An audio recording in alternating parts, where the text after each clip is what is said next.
I said to my son Michael, whoever comes to you with this meeting, he's the traitor. Don't forget that. And then I told him, if another man comes to you and says, let's go out and get a slice of quiche together, he's a Finocchio. So the Habs are losing 3-0 with only like a minute into the second period. And I can't take it. I can't take it. So I'm going to do this short one. Uh, this is a bit of a response to uh, the old Piper Dave, now Wilderness Wisdom. Very good channel. Check him out. He was the first one, I'll give him credit, who said pipe tobacco never gets any cheaper. Of course, he has more pipe tobacco than the West Virginia smoke shop goes through in a year, but I digress. So we were going back and forth on Godfather trivia. He's very good, but I got him, but in part I cheated. So I'm saying that up front. Oh, housekeeping, and somewhat related to events today. This is the Mark Tinsky Pipe Cottage Christmas pipe from last year. And I'm smoking it because I just ordered one of the Pipe Cottage pipes with Mark Tinsky collaboration for this year. It's an author. Oh, and by the way, if the good Dr. Alan Harrelson is watching this, you might want to point out to Mr. Tinsky, I bought it anyway, but there are no dimensions given in the details section. Actually, I don't think there's anything in the details section.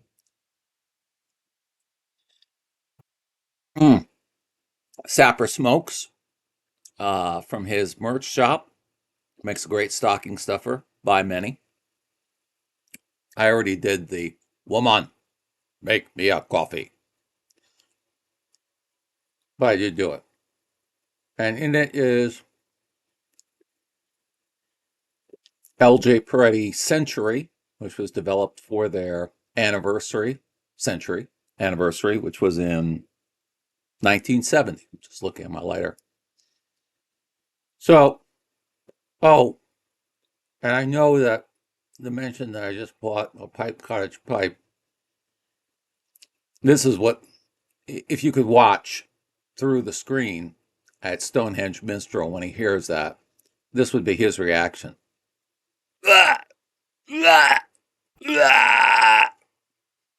I know. Sometimes I really do feel like the old song, torn between two lovers, feeling like a fool. Get a little hot in this. Oh, sorry about that. Oh, get over there.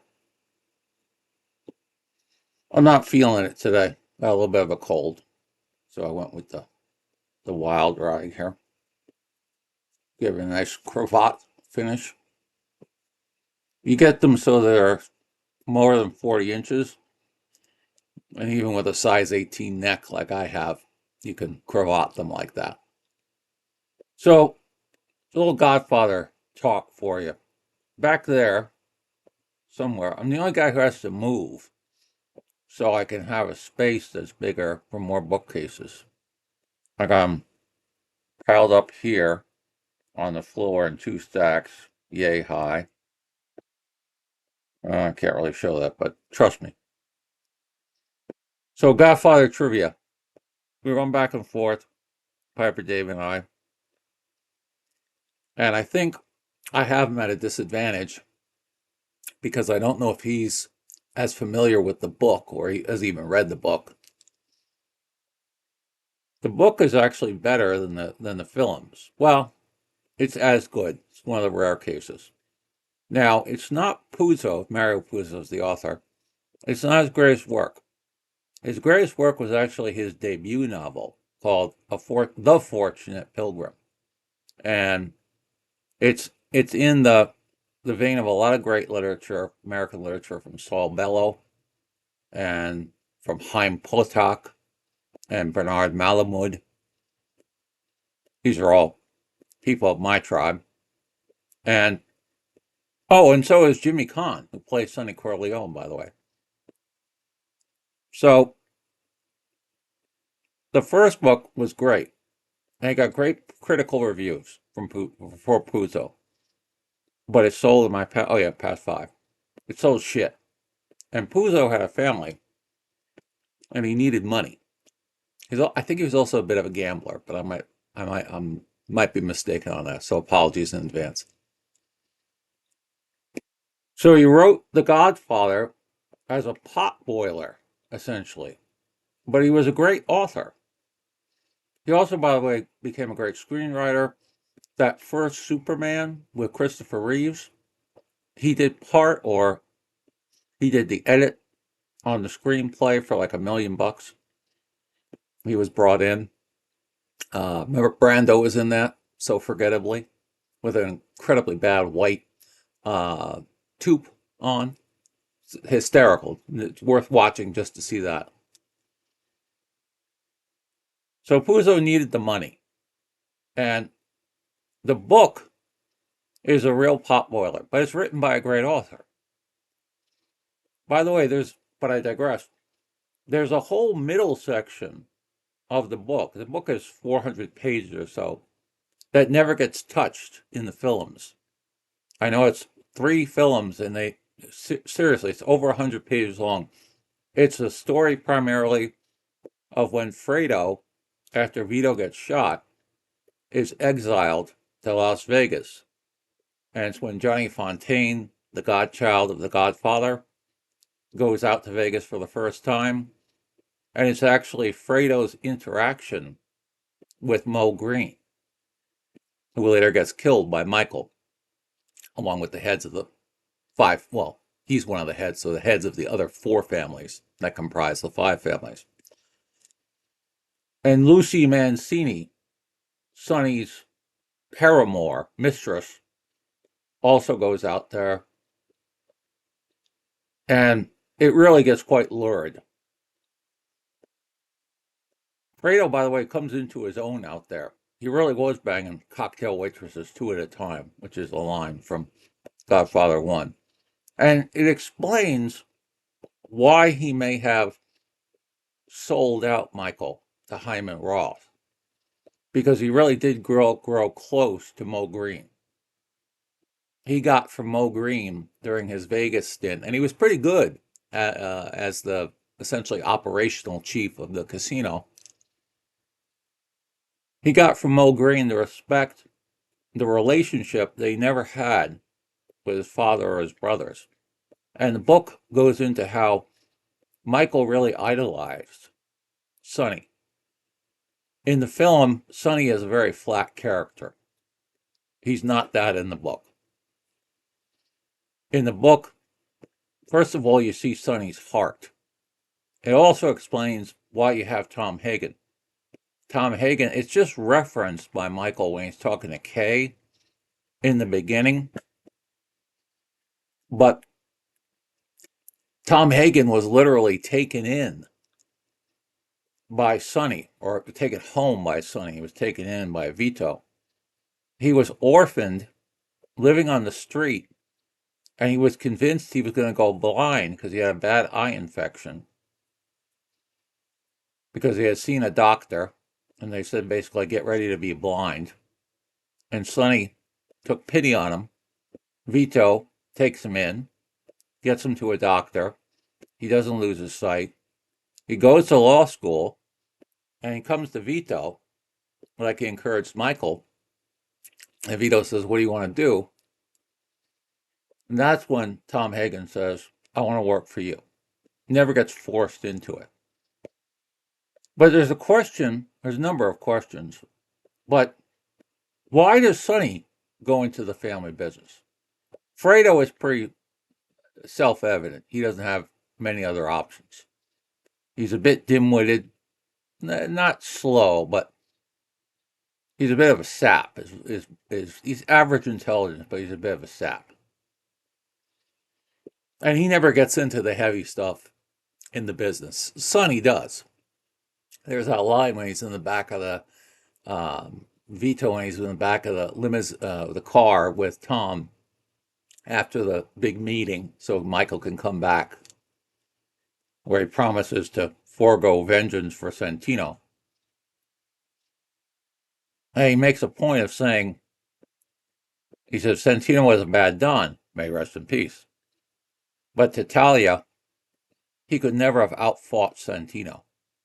And it's true. Santino was a real mafiosi.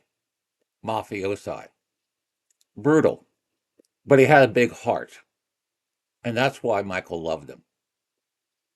So the big lie of The Godfather is Michael, when he says, it's not personal, Tom, it's business. It's all personal. It's under the veil of objectivity.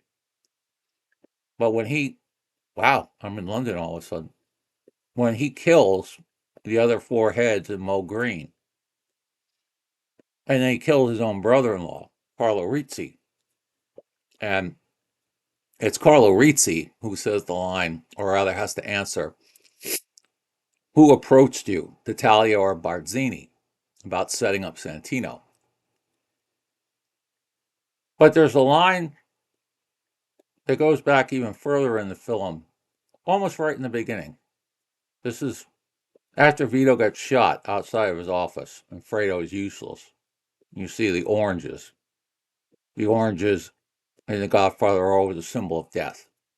Whenever someone's eating an orange, playing with an orange, buying an orange, blood's going to spill.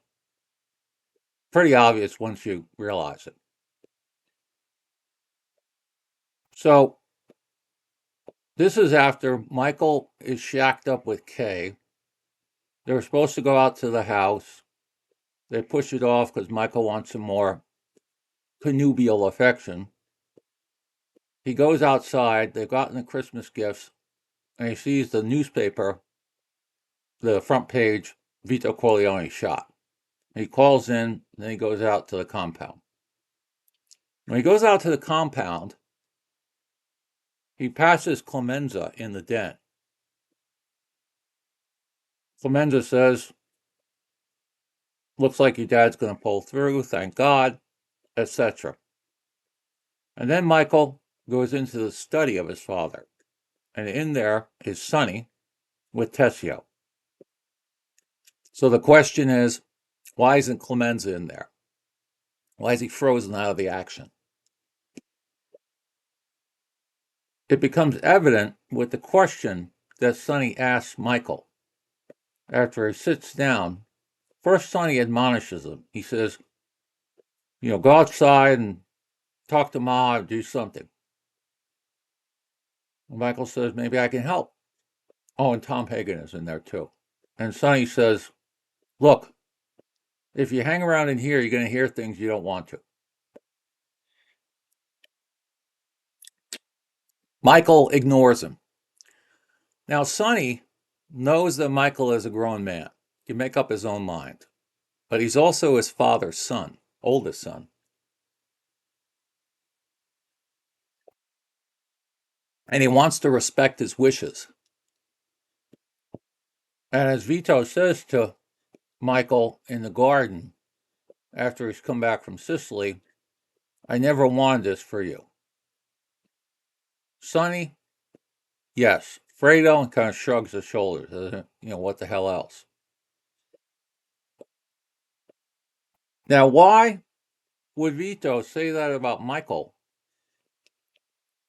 but not about Sonny? What about Sonny made it okay for him to be in the family, to be in the mafia?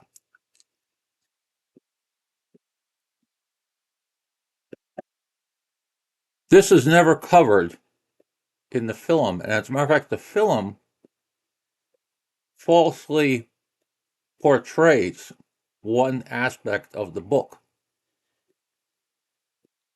In the film, part two, you see De Niro, as the young Vito, kill Don Fanucci, the head of the local Black Hand, the big guy with the white suit. He gives him some money, not all that he's supposed to give him, at a cafe, and then he hops across the rooftops, and he's waiting for Fanucci when he comes back to his apartment. And he shoots him, and famously, you see, they don't have, or he couldn't afford, a silencer, so he's wrapped his hand in rag, and the shots ignite the rag. De Niro deals with that, and then he hops across the same rooftops. He throws the gun into a couple of different furnace vents. And then in the film, you see him come around the back of their tenement building and join his family, who's on the stoop watching the parade. It's a San Gennaro feast, big deal in Little Italy, still is. In the book, it doesn't quite go that way. In the book, Sonny sees his father come down the rooftop, shimmy down the fire escape. Sonny then gets into some trouble, and when his father basically says, "What the fuck?" he says to the old man, "I saw you come down the fire escape when Fanucci was killed." He knows. No one else in the family does, but Sonny knows. And at that point in the book, Don Vito basically says, fate has consigned you. He accepts Sonny as going into the life, as the phrase goes. Now, at this time, Corleone has two capo regimes. The big, fat Clemenza, well, he isn't big, but he's fat, and Tessio, later known as Fish on Barney Miller. Now, in the book, it's made very clear that Don Vito treated his two capo regimes in completely different manners. Tessio, who had the Bronx, he basically left completely on his own. They were never allowed to be in the same place at the same time, except for like a wedding. So they couldn't conspire. By the way, there's also, but I digress, an early version of mutual assured destruction, MAD, the doctrine that's guided our foreign policy for the past 70 years plus. How did Vito know that Tessio and Clemenza wouldn't team up and come after him and then divide between themselves? The answer is the guy whose name I'm jamming on right now, the the big ox of a man. Oh Christ, what's his name? Luca Brasi. Luca Brasi was the only one who reported directly, besides the capo regimes and the consigliere Tom Hagen. He was a private executioner, and he was completely loyal. And the book goes into why he was completely loyal to Don Vito, and the book goes into how during the infamous Olive Oil War, essentially, Luca sealed the deal as far as breaking the opposition. He killed something like 5 individuals within a span of 3 days. And the big deal about Luca was, I think this is an exact phrase, he could, quote, kill without Confederates, all by himself. He was a killing machine. He was the John Wick of his day. And Tessio and Clemenza knew that even if they ever thought of killing off Don Vito, they'd still have to deal with Luca, because Luca wouldn't rest until he killed both of them.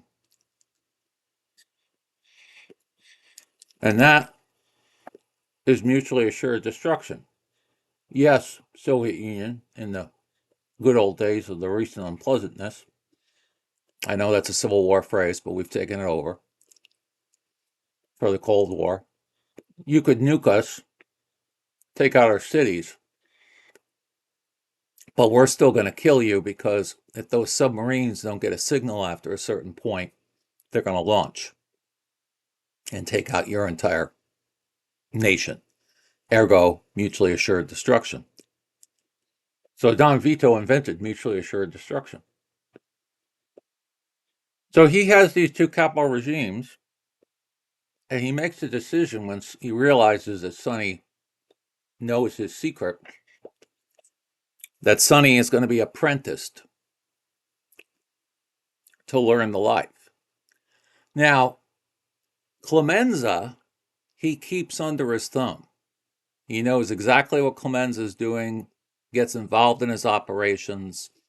He has to report to him frequently. Tessio is almost on his own. As a matter of fact, in the Olive Oil War, Tessio is mistaken as having his own family and not actually being under the direction of Don Vito. And that becomes a key factor as far as winning the quote-unquote Olive Oil War. Because Tessio's people stay back in the beginning. Clemenza's people are the fighting force. And then Tessio's people come in at a key moment and mop up the opposition. Tessio is called, and Michael says this at the funeral of Don Vito, when Tessio comes to him with the offer of the meeting, which Don Vito has told him, whoever comes to you with the offer is the traitor. And Hagen is surprised because he tells Hagen this. And Michael just shakes his head and he says, nah, Tessio was always smarter. And Don Vito realized that. So that being the case, why would Don Vito apprentice Sonny, as it turns out, to Clemenza? Doesn't make sense. And Don Vito is, if anything, a smart and careful man. As he famously says, children can be careless, women can be careless, men, we have to be mindful. I don't think he's as careful, but mindful. Why does he make that decision? Because Don Vito knows a truth which is counterintuitive and gets to the core of what I'm rambling about. When it's a choice between loyalty and intelligence, loyalty trumps, pun intended, intelligence. Intelligent people around you might get you in trouble. They might think they're smarter than you. They might think they can fill the big chair. And it's ironic because there's a scene in the study. Don Vito is in a flannel shirt. Michael's the one behind the desk. This is the scene where Tom is told he's out. He's just going to be the family lawyer in Vegas, which he doesn't take well. He's also hip to the fact that they're forming a secret regime under Rocco Lampone. Don Vito says, I told you this wouldn't escape his attention. And that's when Michael tips his hat and says, well, we're going to make some moves and it's going to get pretty rough. And you're not a wartime consigliere, which is true.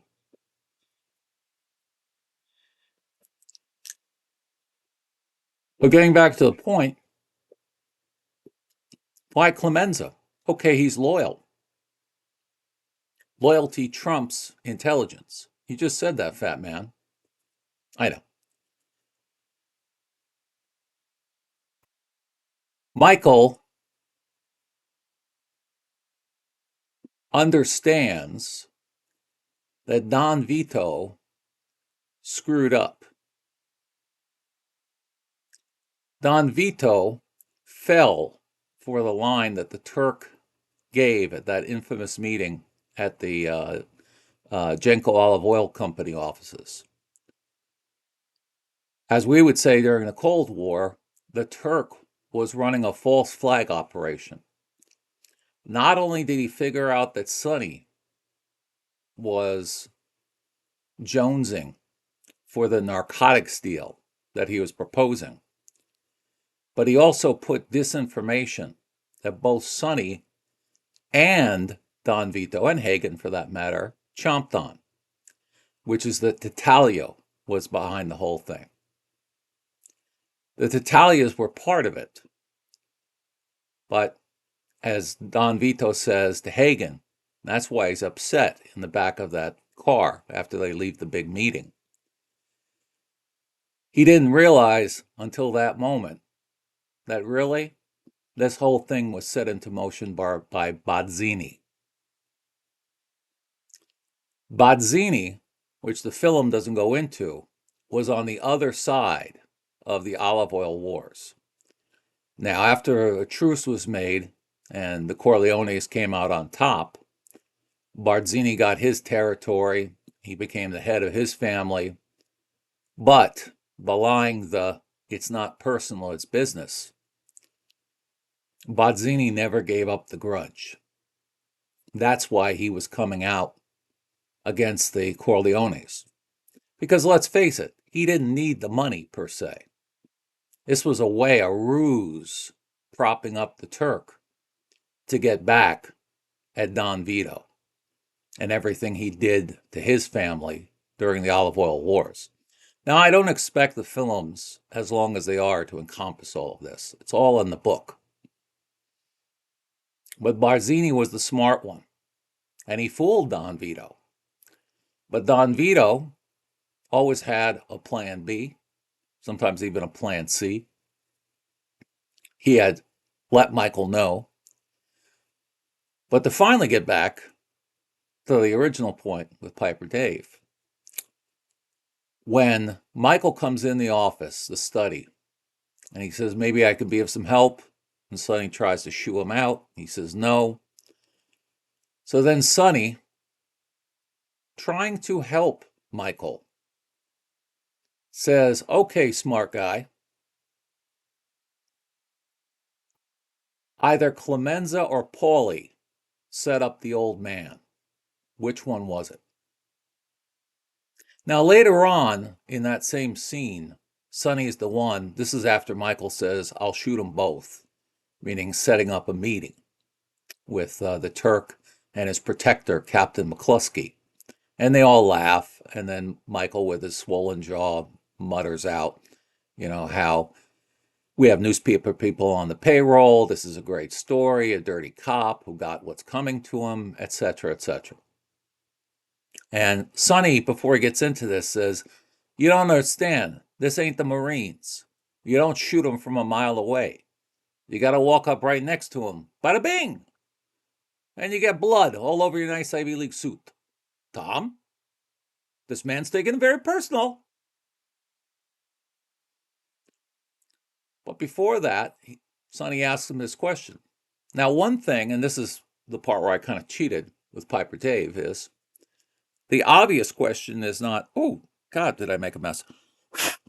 The obvious question is not asked, why? Why did he ask him this? And more importantly, who's Paulie? I don't know if Paulie is ever identified. He is in one scene. He's in the scene in the beginning where he's doing the security for Connie's wedding. And he sees the big satchel with all the cash in it. And it's something like, he says something like, $5,000 in small bills. It's a big silk purse that looks positively jammed full of money that she's parading around. And he's saying, if this was someone else's wedding, and he goes, oh, no. And then Clemenza sees him, and he's drinking a pitcher. He's drinking wine from a pitcher, and he says, go back to work. meaning walk the perimeter, make sure the security is there. I think he's also in the scene where Sonny goes up to the guy who's a photographer and smashes his film and then his camera, and then throws some bills on the ground. But that's it. Oh, and he's in when they whack him, of course, and he says to Rocco Lampone, which the actor Clemenza, Richard Castellano in real life, he actually improv that line. Leave the gun, take the cannolis. That was also the reason why he wasn't in the second film, is that he wanted to write his own dialogue. And Francis Ford Coppola said no. But Paulie's never really understood. And then the question becomes, even if his character was a bit better outlined, why would Michael know who Paulie was? Paulie was just a soldier, quote unquote, button man. And as Sonny says earlier in that scene, he says, I got 100 button man on the street. That Turk shows one hide of the hair in his ass. We'll get him or whack him, whatever. I don't think he uses the whack word, but so he's pointing out that the Corleones have at least 100 soldiers just involved in the hunt, much less in the entire organization. And Michael's never been on the inside. Why would he know one of 100, probably one of 150? When you think about the organization and the non-lethal entities, the guys who just make money as opposed to go around inflicting violence on individuals, why would he know who Paulie is? He obviously knows who Clemenza is. It's never answered. The answer's in the book. So I cheated. The question is obvious when you think about it. Why the hell would he know who Paulie is? Why wouldn't he say, when Sonny was asking, why wouldn't he have said either Clemenza or this guy who works for him, Paulie Gatto, that's his name, sold out the old man? He just says Paulie, like he knows him. Well, he does. Michael and Paulie went to school together, grade school. They were friends. I don't know if this is best friends, but they were friends. And then they move out to the compound on Long Island, and I don't think Paulie continues to grow up in the old neighborhood, etc. But Paulie and Michael knew each other. That's why he just says Paulie. And this is Sonny's way of honoring his father and trying to dissuade Michael from the life, because he realizes that his childhood friend is the one who set up his father. Now, Michael could have turned in revulsion. He could have said, I can't believe it. I can't believe either one would. Paulie, my friend. Sonny, you must be wrong.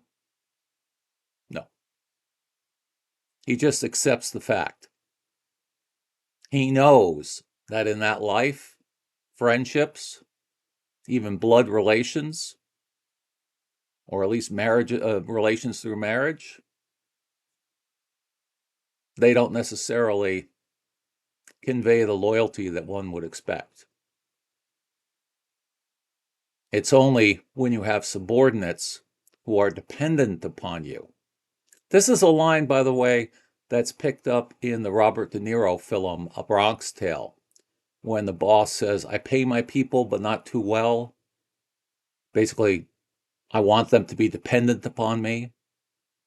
Clemenza is dependent upon him. Clemenza knows that he's not boss material.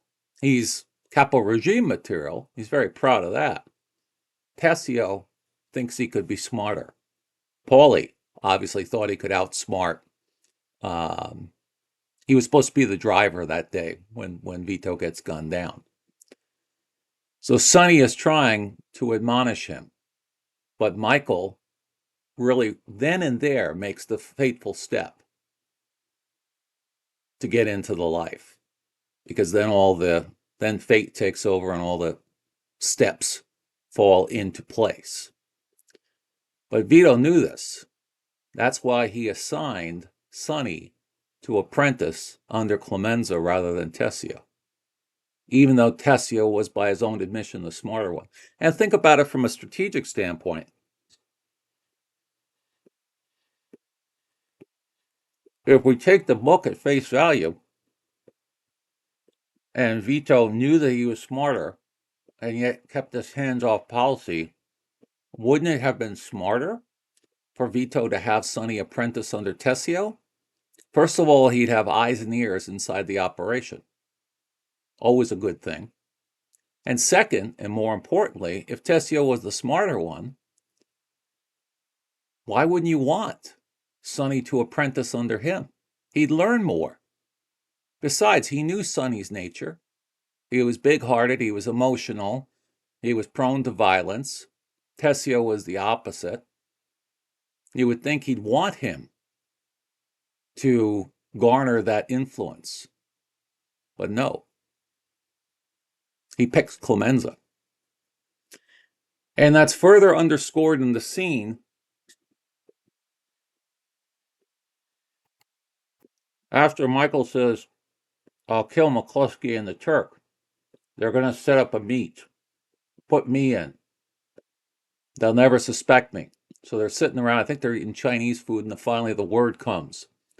They've got an informant in McCluskey's precinct, and McCluskey has to sign out and always give a phone number where he's at. And so he gives the phone number of this restaurant. And by this point, Clemenza's back in the action. Sonny turns to them and says, it's Joe and Mary's, I think. Either of you guys know this joint. It's Tessio who knows it. He says, oh yeah, it's a little mom and pop joint. It's in the Bronx. Small. Everyone minds their business. It's perfect for us. Something happens that you may not have thought about. Even though Tessio knows the restaurant, he's the only one, and it's in his territory, Sonny turns to Clemenza and says, well, actually, Tessio comes up with the idea. They got the old-fashioned lavatories, with the box and the chain. I've actually gone to Italian restaurants in my youth where that was still the case. He says to Pete Clemenza, maybe we could tape a gun up inside. They all agree that's a good idea. But Sonny tells Clemenza to do it, not Tessio. And he says, I want someone good. I don't want my brother walking out of there just holding his dick. And Clemenza, of course, says, yeah. Then Michael has to be trained. He doesn't know about handguns. Who is he trained with? Clemenza. Even though Tessio knows he's going to do the deal as well. They're in Clemenza's basement. And he talks about this is as cold a gun as possible. They can't trace it. I put a special tape on the grip, so don't worry about fingerprints, etc., etc. And he says a very funny line, or Michael gets off a funny line, says, okay, so you shoot them both. What do you do? Michael calmly looks over him and says, well, I sit back down, finish my dinner.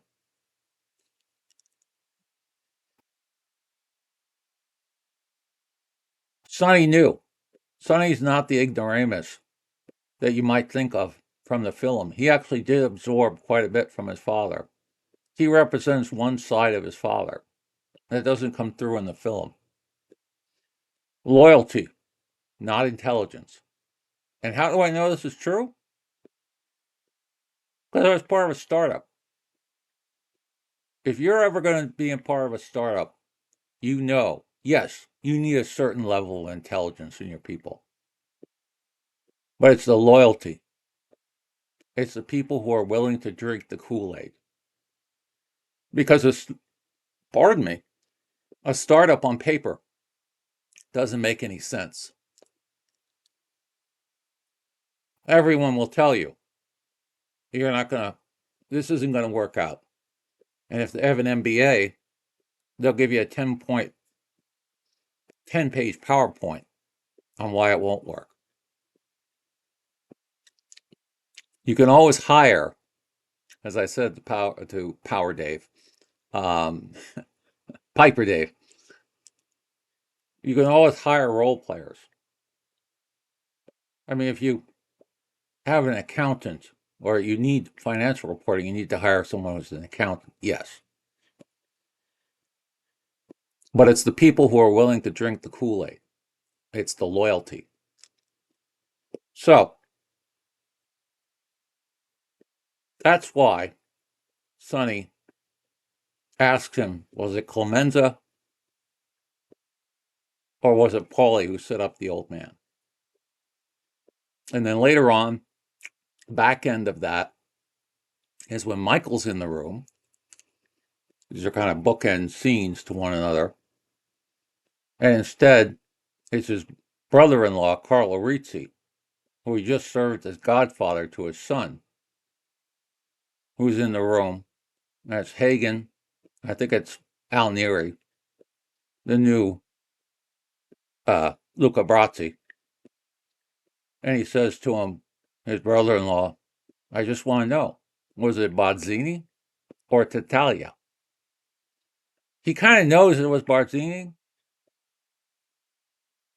and he admits it, Carlo Rizzi. And then, of course, he pretends that, oh no, Clemenza's not in the room. It's just Neri and Hagen. And he says, no, I'm not going to kill you. I got your bags packed. You're going to go to Las Vegas, where he was from originally. That's in the book, but not in the film. He tries to thank Michael. Michael says, get the hell out of here, you piece of shit. He doesn't say piece of shit, but basically infers that. Then he gets in the sedan, and Clemenza's in the back seat.